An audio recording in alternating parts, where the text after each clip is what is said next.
राजस्थान के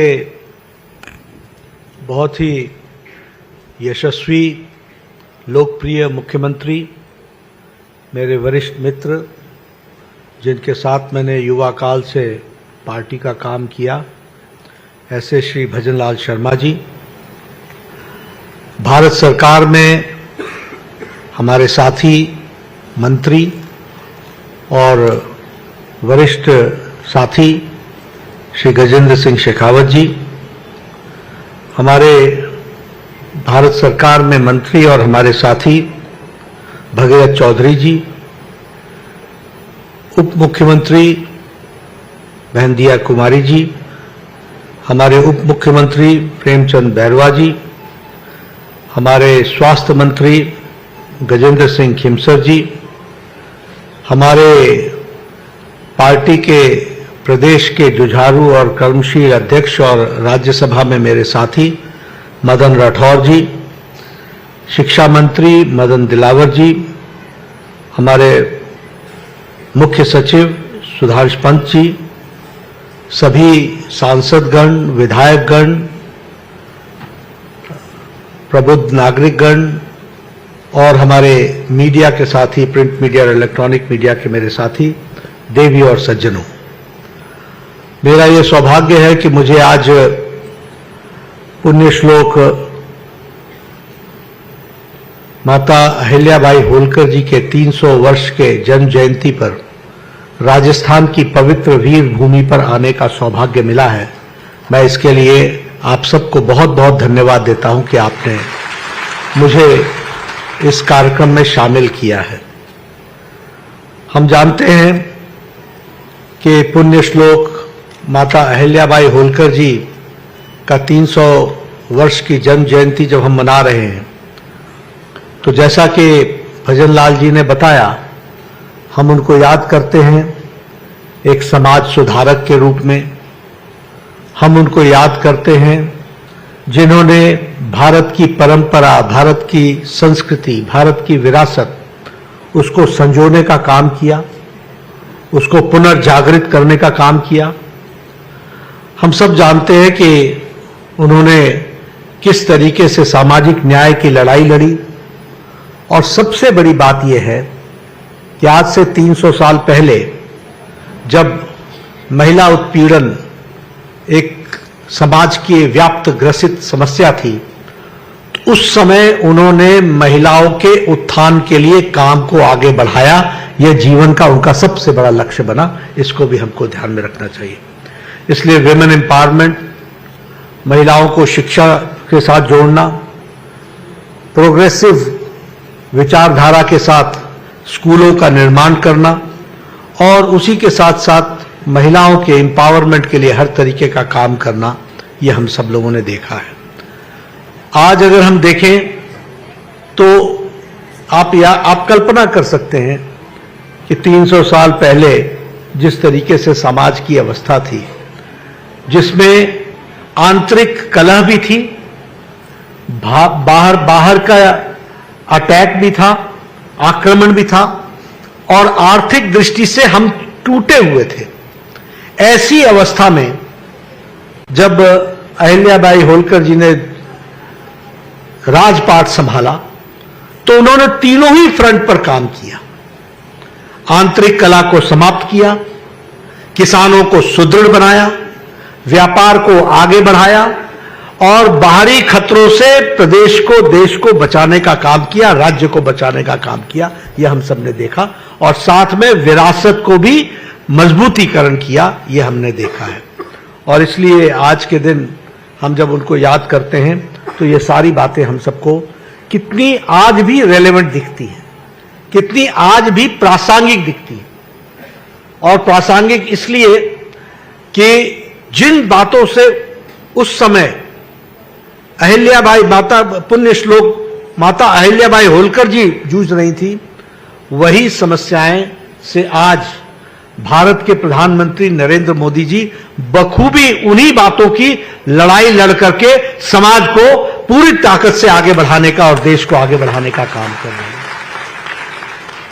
और इसलिए हम ये कह सकते हैं कि अगर मैं प्रधानमंत्री मोदी जी की बात कहूं तो हम ये कह सकते हैं कि उनके नेतृत्व में वुमेन डेवलपमेंट नहीं, वुमेन लेड डेवलपमेंट की तरफ बढ़ने का काम हुआ है, तो वो प्रधानमंत्री मोदी जी के नेतृत्व में हुआ है।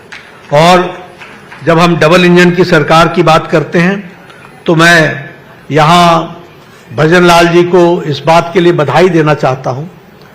इनकी बहुत सी स्कीमें हैं जो इन्होंने देश में समाज के लिए, समाज के सभी वर्गों के लिए किया है।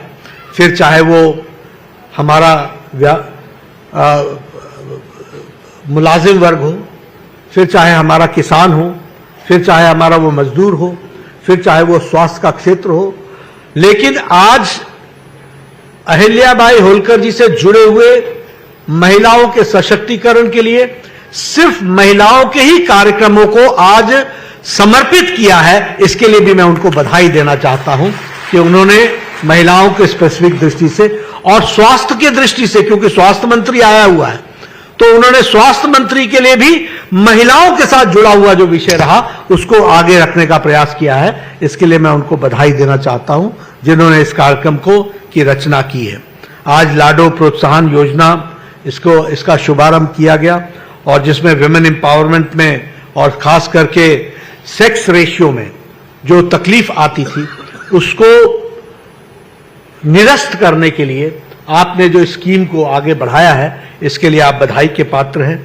उसी तरीके से आपने अगर अहिल्याबाई होलकर जी के से आपने प्रेरणा ली और उस समय उन्होंने विमेन एजुकेशन को एम्पावरमेंट के लिए आगे बढ़ाया था, तो आपने भी स्कॉलरशिप स्कीम में, फिर चाहे वो शेड्यूल्ड ट्राइब के प्री मैट्रिक स्कॉलरशिप हो, फिर चाहे वो सैनिटेशन वर्कर्स के प्री मैट्रिक स्कीम हो, और फिर चाहे वो बालिका दूरस्थ शिक्षा योजना हो, और उसमें हर एक में आपने डिस्टेंस लर्निंग को भी आपने सपोर्ट किया, लेकिन साथ साथ आपने उनको आर्थिक दृष्टि से भी मजबूती पहुंचाने का प्रयास किया है। इसके लिए मैं आपको विशेष बधाई देता हूं जो आपने इन स्कीमों को लागू करने का प्रयास किया है।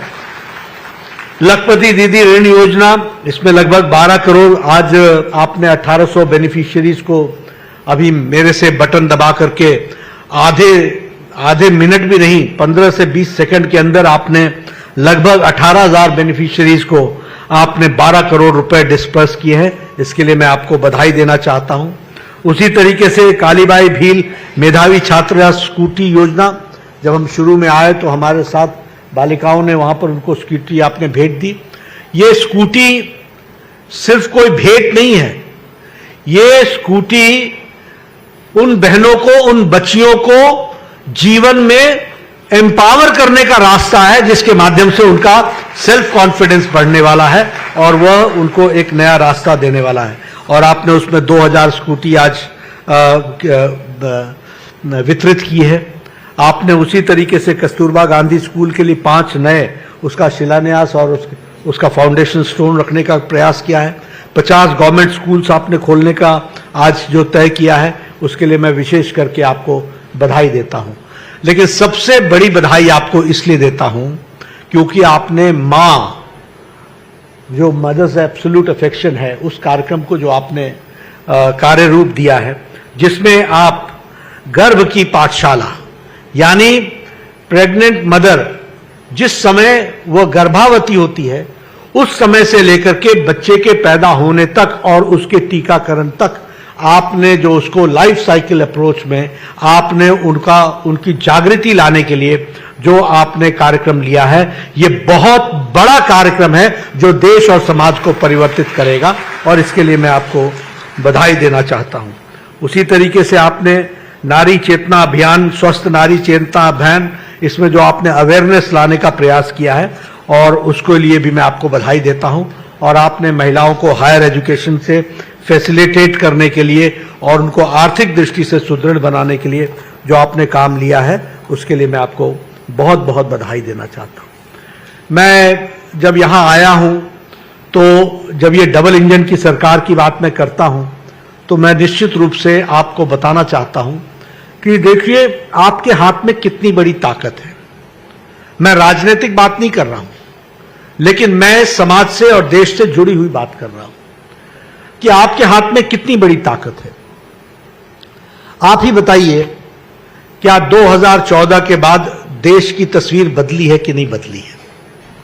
जरा जोर से बताइए, बदली कि नहीं बदली? बड़े ढीले हैं। मैं इसलिए आपसे पूछ रहा हूं कि पॉलिसी मेकर्स का कितना अंतर पड़ता है, हमको इस बात को समझना पड़ेगा। हम भी उसी ढर्रे में थे, सब कुछ चलता है, सब कुछ होता है, यहां कुछ नहीं बदलने वाला है, ऐसे ही चलेगा। इस वातावरण में हम जी रहे थे कि नहीं जी रहे थे? लेकिन आज भारत का साधारण मानवी इस बात को कहता है कि नहीं, अब वो नहीं चलेगा, अब वह चलेगा जो प्रधानमंत्री मोदी जी के नेतृत्व में 140 करोड़ देश आगे दौड़ लगाते हुए बढ़ रहा है। इस बात को हम लोगों ने देखा है। ये बदलती हुई तस्वीर हमको देखने को मिल रही है। प्रधानमंत्री मोदी जी ने राजनीति की संस्कृति बदल दी। पहले नेता आते थे, एक दूसरे को के दोषारोपण में समय गुजारते थे। आज आपने भजनलाल जी की स्पीच सुनी, उन्होंने राजस्थान के लिए क्या किया है इसकी उन्होंने चर्चा की। आज रिपोर्ट कार्ड की पॉलिटिक्स हो रही है। हम अगर आपके पास आते हैं, आपके सामने आते हैं, तो या तो आपको कोई स्कीम दे करके जाते हैं, बटन दबा करके आपके खाते में दे करके जाते हैं और आपका सशक्तिकरण करने का काम करते हैं। यह हमारे काम करने का तरीका है। Politics of accountability, politics of performance, politics of development, politics of responsible government, responsive government, यह हमारे काम करने का तरीका है। और यह मोदी जी ने इस संस्कृति को पैदा किया है और रिपोर्ट कार्ड की संस्कृति जोड़ी है कि जिस जनता ने चुना है उस जनता को अपना रिपोर्ट कार्ड दिखाओ कि क्या तुमने काम किया, उसको आगे जाकर के बताने का काम किया। और इसीलिए नीति निर्धारकों का बहुत बड़ा फर्क असर पड़ता है, यह हमको समझ लेना चाहिए। मैं बहुत सी बातें कर सकता हूं, लेकिन आज सिर्फ आपसे अगर मैं स्वास्थ्य की बात करूं तो हमारी स्वास्थ्य की नीति थी 1997 में। वो स्वास्थ्य की नीति थी कि बीमार पड़ो और इसका इलाज करो, यानी क्यूरेटिव पार्ट। लेकिन 2017 में जो हम शिक्षा स्वास्थ्य नीति लेकर के आए, हमारे यहां मुख्य सचिव जी बैठे हैं, वो मेरे स्वास्थ्य के सचिव भी रहे हैं। 2017 में जो हम पॉलिसी लेकर के आए वो होलिस्टिक पॉलिसी थी। होलिस्टिक मतलब इंक्लूसिव पॉलिसी थी, प्रिवेंटिव। भाई बीमार पड़े क्यों, बीमारी से रोको, हेल्थ साधारण क्यों रहे, अच्छी हेल्थ रहे, प्रमोशन करो, और फिर उसके बाद कोई बीमार पड़ जाए तो उसका क्योर करो। और क्योर ही नहीं करो, अगर उसकी कोई तकलीफ है तो उसको रिहैबिलिटेट करो, और उतने पर ही न रुको। अगर किसी का इलाज से सिर्फ उसकी जीवन आगे बढ़ सकता है तो पैलेटिव अप्रोच भी लो, और बुजुर्गों के लिए अलग तरीके के इलाज की व्यवस्था करो। इस तरीके से होलिस्टिक अप्रोच 2017 में प्रधानमंत्री मोदी जी ने डेवलप की। दूसरी बात जो नीति निर्धारकों को ध्यान में रखना चाहिए, नीति निर्धारक की दृष्टि से आपको ध्यान में रखना चाहिए कि हम लोगों ने कैसी पॉलिसी बनाई। ऐसी पॉलिसी बनाई जो एक्सेसिबल हो, यानी हम स्वास्थ्य सेवा संस्थान तक हम पहुंच सके, अफोर्डेबल हो, हम वो इलाज ले सके, कर सके, और वह इलाज कराने के साथ साथ उसका हर तरीके से संपूर्ण चिंता की जा सके, इस बात की व्यवस्था की जाए। ये हमारी पॉलिसी में जोड़ा गया। और इसीलिए आज मैं आपको बताना चाहता हूं कि इस दृष्टि से लगभग 1,77,000 आयुष्मान आरोग्य मंदिर बनाए गए, जो हर 2 पंचायत पर, 2.5 पंचायत पर एक आयुष्मान आरोग्य मंदिर बना है। और आपको जानकर के आश्चर्य भी होगा लेकिन खुशी भी होगी कि हम लोगों ने हर व्यक्ति का 30 साल की उम्र में तय किया है, हर व्यक्ति का, महिला का सर्विक्स कैंसर का टेस्ट होगा, स्क्रीन होगा, उसका ब्रेस्ट कैंसर का स्क्रीन होगा, और महिला और पुरुष दोनों का ओरल कैंसर की स्क्रीनिंग होगी। और उसी तरीके से हर व्यक्ति का हाइपरटेंशन, डायबिटीज, इन दोनों का, डेंटल केयर, मेंटल केयर, इस सारी की सारी चीजों का स्क्रीनिंग होगा। ताकि हमको 30 साल की उम्र में पता चल जाए कि यह व्यक्ति आगे चल करके डायबिटीज के कारण इसको मधु रोग होगा और उसके चलते इसकी रेनल फेलियर भी हो सकता है, आंखें भी जा सकती हैं, किडनी भी डैमेज हो सकता है, इसकी उसको जानकारी मिल जाएगी। अगर वो हाइपरटेंसिव होगा तो उसकी हार्ट की समस्या बन सकती है, इसलिए उसका इलाज 30 साल की उम्र में शुरू कर देंगे तो वह आगे चल करके गंभीर बीमारी से बच सकेगा। और मैं आपके सामने बताना चाहता हूं कि ओरल कैंसर में अभी हम 29 करोड़ 35 लाख लोगों का स्क्रीनिंग कर चुके हैं और जिसमें से 1 करोड़ 58 लाख लोग ओरल कैंसर के ग्रसित पाए गए जिनका इलाज शुरू हो गया है। उसी तरीके से ब्रेस्ट कैंसर में 15 करोड़ 61 लाख महिलाओं का स्क्रीनिंग हो चुकी है, जिसमें से 58,000 महिलाओं को ब्रेस्ट कैंसर पाया गया और उनका इलाज शुरू हो गया है। सर्विक्स कैंसर में 9 करोड़ 50 लाख बहनों का स्क्रीनिंग हो चुकी है। ये ऐसे नहीं है जो बीमार हुए तब आए, नहीं, वो स्वस्थ थे लेकिन उनकी स्क्रीनिंग में पता चला कि इनको सर्विक्स कैंसर हो सकता है और उसमें 58,000 लोगों का ट्रीटमेंट शुरू हुआ। इस तरीके से हमने प्रिवेंटिव पार्ट को आगे बढ़ाने का कोशिश शुरू किया। डायबिटीज में 35 करोड़ लोगों की स्क्रीनिंग हुई है और 2 करोड़ 57 लाख लोग पाए गए हैं जो डायबिटीज के मरीज हैं। उसी तरीके से हाइपरटेंशन में 35 करोड़ लोगों की स्क्रीनिंग हो चुकी है, जिसमें 4 करोड़ 28 लाख लोग हाइपरटेंशन के मरीज बताए गए हैं। अब आप बताइए ये 10 साल में बदलता भारत है कि नहीं? कभी सोचा था कि आपको घर से बुला करके ये स्क्रीनिंग करा करके और इस तरीके से हम स्वास्थ्य के दृष्टि से उन लोगों को जो जीवन में आगे जाकर खतरे की घंटी पर बैठे थे उनका इलाज शुरू कर दिया? तो यह हमको ध्यान में रखना चाहिए कि नीति निर्धारक बहुत महत्वपूर्ण होता है, उसको हमको समझना चाहिए।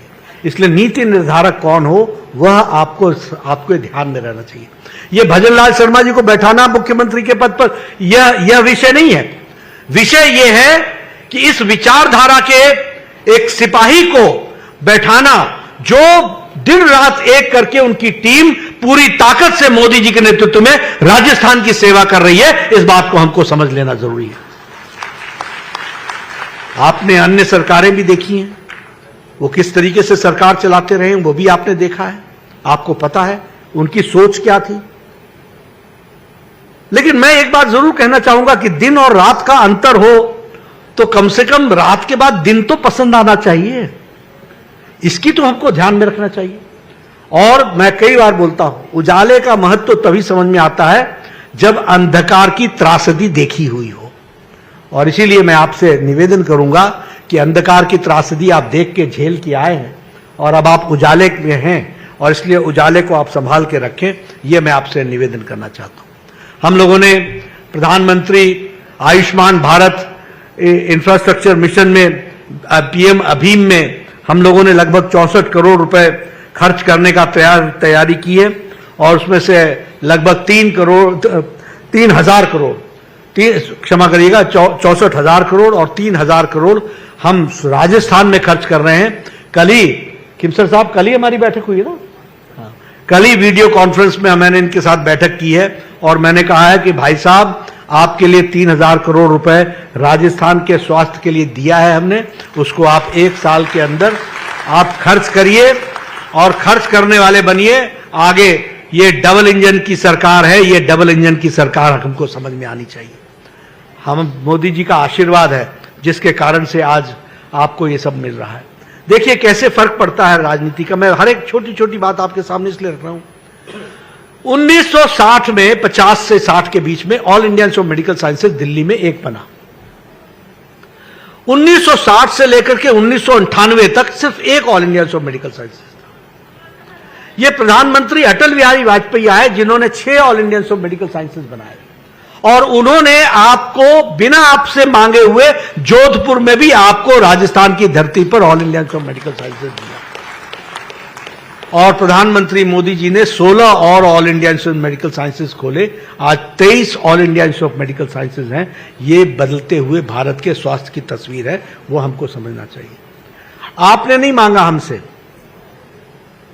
लेकिन डबल इंजन की सरकार का महत्व देखो आपने नहीं मांगा, लेकिन पिछले 10 साल में मोदी जी ने आपको 23 नए मेडिकल कॉलेज दिए, 23 न्यू मेडिकल कॉलेज।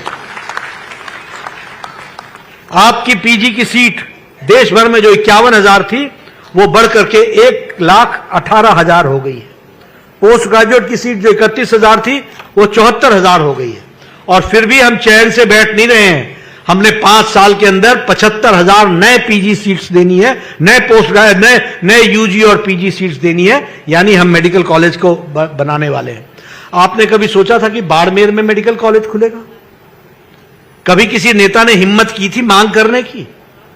आपने कभी सोचा था कि भरतपुर में मेडिकल कॉलेज खुलेगा? आपने कभी सोचा था कि भीलवाड़ा में मेडिकल कॉलेज खुलेगा? आपने कभी सोचा था कि डूंगरपुर में मेडिकल कॉलेज खुलेगा? कभी किसी ने सोचा था कि सीकर में मेडिकल कॉलेज खुलेगा? वो हमारे एमपी साहब थे, वो आए थे, सुमेधानंद जी, उन्होंने कहा एक बिल्डिंग हमारे पास है, आप अगर मेडिकल कॉलेज खोल देंगे। मैंने कहा ये मोदी जी की सरकार है, एप्लीकेशन लेकर के आओ, और आपको पता होगा 15 दिन के अंदर हमने नया मेडिकल कॉलेज सीकर को दिया था। ये भी हमने कभी सोचा था कि बांसवाड़ा में मेडिकल कॉलेज खुलेगा, अलवर में मेडिकल कॉलेज खुलेगा, चित्तौड़गढ़ में मेडिकल कॉलेज खुलेगा, जैसलमेर में मेडिकल कॉलेज खुलेगा? आप बताइए, करौली में मेडिकल कॉलेज खुलेगा, श्री गंगानगर में मेडिकल कॉलेज खुलेगा, सिरोही में मेडिकल कॉलेज खुलेगा, बूंदी में मेडिकल कॉलेज खुलेगा, टोंक में, हनुमानगढ़ में, यहां कभी सोचा था कि मेडिकल कॉलेज खुलेगा? डिग्री कॉलेज खोलते खोलते तो उनकी सरकारों की सांस फूल जाती थी डिग्री कॉलेज खोलने में, और हमने मेडिकल कॉलेज की झड़ी लगा दी, 23 मेडिकल कॉलेज खोल करके दिए हैं। ये आपको ध्यान में रहना चाहिए। इसलिए आपको हमने एग्जिस्टिंग मेडिकल कॉलेज में 4 सुपर स्पेशलिटी ब्लॉक्स दिए, 200 करोड़ रुपए के, बीकानेर में, उदयपुर में, कोटा में, जयपुर में, और 200 करोड़ रुपए खर्च किए।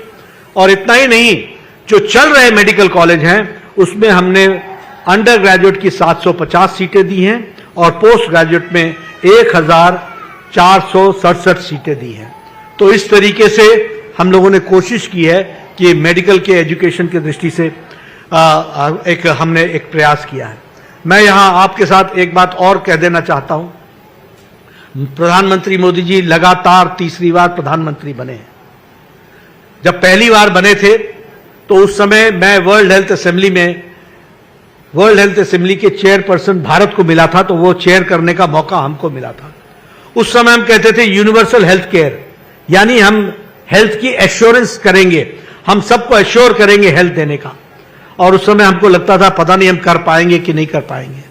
लेकिन आपको जानकर खुशी होगी कि मोदी जी के नेतृत्व में दुनिया का सबसे बड़ा health assurance scheme Ayushman Bharat 63 crore लोगों को, भारत की 40% आबादी को हर साल 5 लाख रुपए का गंभीर बीमारी से लड़ने के लिए हेल्थ कवर दिया जा रहा है आयुष्मान भारत के तहत।